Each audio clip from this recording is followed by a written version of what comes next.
Et salut à toi qui regarde cette vidéo. Je reviens du travail et il fait noir, il est tard. Et je voulais te laisser cette vidéo quant à un passage que nous avons vu il y a peu de temps dans la parole de Dieu, qui nous parle de la veuve. La veuve qui va voir le prophète Élisée pour qu'il puisse agir et qu'il puisse trouver une solution de la part de Dieu en tout cas, quant à sa situation. Cette veuve a une situation délicate puisque son mari est mort et elle est endettée. Et de ce fait, elle décrit au prophète, dans 2 Rois 4, elle décrit au prophète que, eh bien, si rien ne se passe, la personne à qui elle doit de l'argent va venir et prendre ses enfants en esclavage pour rembourser sa dette. Et donc, vous connaissez cette histoire, tu connais cette histoire, le prophète va lui dire, eh bien, écoute, euh, qu'as-tu, que possèdes-tu? Elle lui répondra, alors une petite fiole, un vase d'huile, juste assez de quoi me parfumer, dira-t-elle. Elle considérera même que ce n'est rien.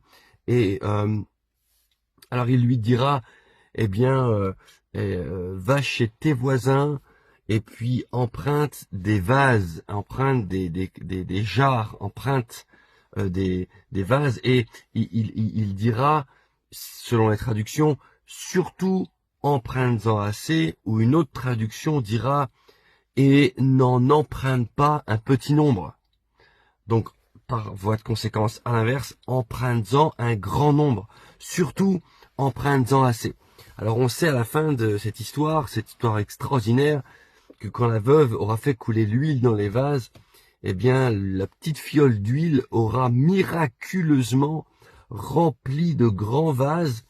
Et au moment où elle dira à l'un de ses enfants, donne-moi-en encore un, eh bien, l'enfant dira, il n'y en a plus. Et l'huile s'arrêtera de couler.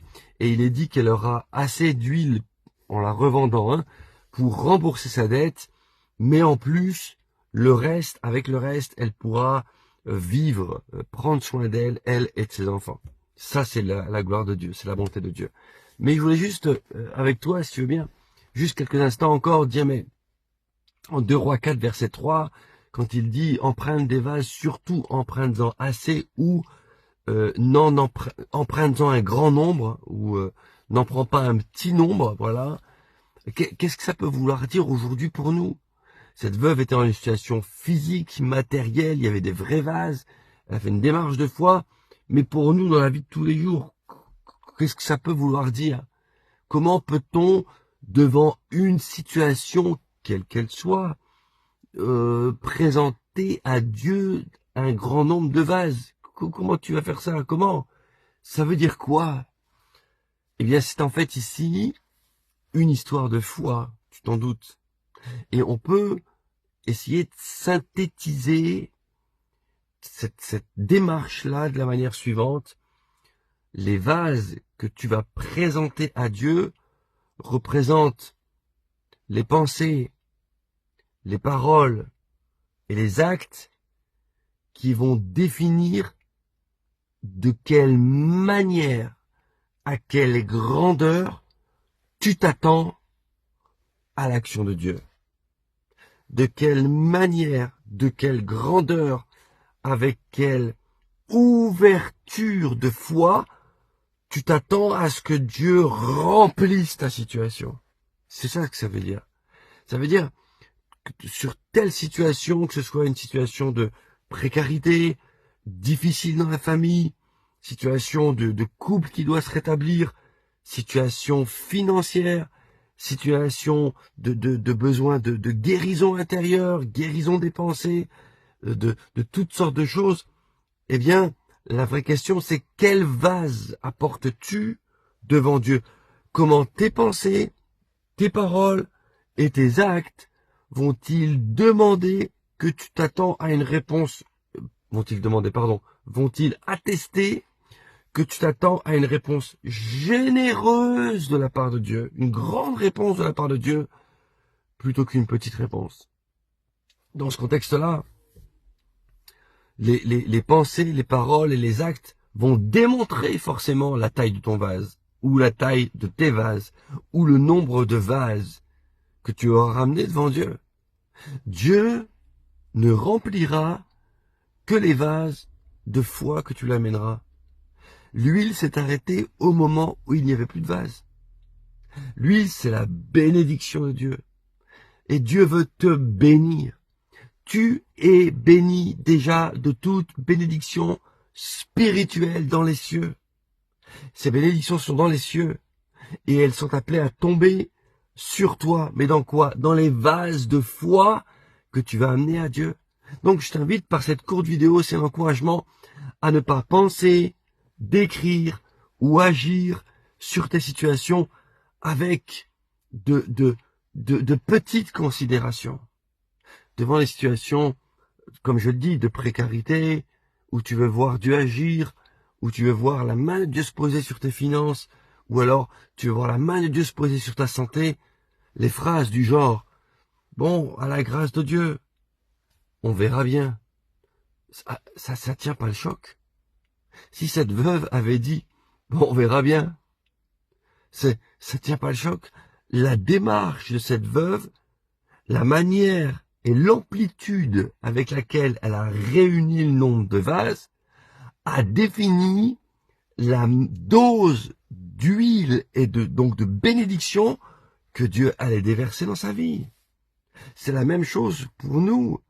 Seigneur, je sais que tu vois, peut-être c'est un exemple que je donne, hein, mais voilà, mon couple, tu vois, a besoin de toi, est en difficulté, et Seigneur, je veux pas venir avec des phrases, des pensées de plainte et de complainte, et avec une vision courte.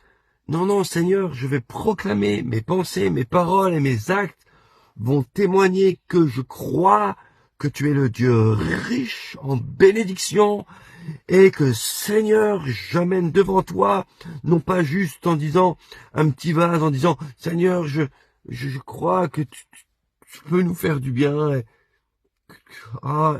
Seigneur, que tu peux nous aider un peu à aller mieux et que on pourrait se parler et agir entre nous de mieux en mieux et je crois en ça, Seigneur. Et non, là, ce que Dieu attend de toi, c'est qu'en fait, tu ramènes des vases tels que, par exemple, Seigneur, je crois que non seulement on va commencer à aller mieux, mais je crois que tu vas rétablir pleinement mon couple. Je crois que tu vas non seulement rétablir pleinement mon couple, mais pas comme avant. Tu vas le rétablir encore mieux qu'avant. Tu vas nous faire nous aimer comme jamais on s'est aimé.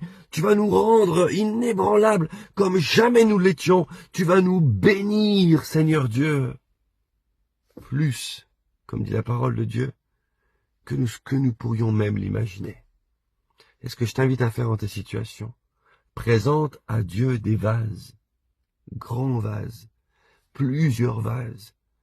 Et tous ces vases, présente-les lui. N'aie pas peur d'avoir une vision de Dieu qui soit généreux. Il veut pleinement te bénir. Que ta foi ne soit pas calibrée sur ce que tu penses de la situation. La veuve, si elle avait fait cela, elle aurait ramené un vase à l'équivalent de sa petite fiole d'huile. Ça, c'est ce qu'elle aurait pensé de ce que sa fiole d'huile pouvait remplir. Ne pense pas selon tes critères à toi de ce que tu sais de la situation. Non, pense selon les principes. Je vais rallumer quand même. Pense selon les principes du royaume de Dieu, qui te disent que Dieu est un Dieu généreux, qui répondra à tout ce dont tu avais besoin. Je finis avec ça. Jésus lui-même a déclaré cette réalité sur la croix et il a dit « Tout est accompli ». Il y a une autre parole qui dira « Tout ce dont vous avez besoin, demandez-le à Dieu ». Une autre parole qui dira « Ce que vous croyez en prière, eh bien oui, si vous croyez l'avoir reçu, tout ce que vous demanderez vous sera accordé ». Ce n'est pas un Dieu de restriction, c'est un Dieu généreux. Il te reste à présenter un grand nombre de vases pour que Dieu ait le plaisir de tous les remplir. Bénédiction sur toi.